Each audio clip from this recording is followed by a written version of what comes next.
श्रावणा सावन गोयच्या सणा परबांक ओतो येता। गोंयांत कितल्याशाच काळा सावन चलत आयिल्ले गोड जिन्नस करपाच्यो परंपरा अजून चालू आसात। गोयचे हे गोड दायज अशेंय म्हणू येता। आता हायस्कुलांनी भुरगीं ताजी रूच घेवपाक लागल्यात। शुक्रारा नानोडा रेवडेच्या सरकारी हायस्कुलांत शिक्षकांनी माणकुल्यांनी पातोळ्यो केल्यो आनी ताजेर तावय मारलो। पळयात। तुमकां सगळ्यांक खबर आसतलीच की आमचे क्रिश्चन जे समाज आसा ते 15 ऑगस्टाक पातोळ्यांचे फेस्त मनयता आनी त्याच प्रमाणे आमचे हिंदू भाव आसा पळय ते आतां नागपंचमीक पातोळे घराघरांनी करतले।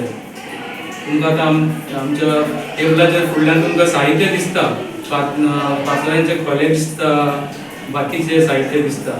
तर आमचे कडेन गोवा समग्र शिक्षा अंतर्गत टुरिजम आणि हॉस्पिटॅलिटी म्हणून सब्जेक्ट आसा आणि त्या अंतर्गत आमी विविध तरेचे पदार्थ बनयता आणि आयज आमी हांगा पातोळ्यो टिचर्स आणि स्टुडंट्स सगळे मिळून पातोळे करपाचे आसा।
गोवा 365 खातीर समृता खणगांवकर आनी शिवानी सांगेलकार।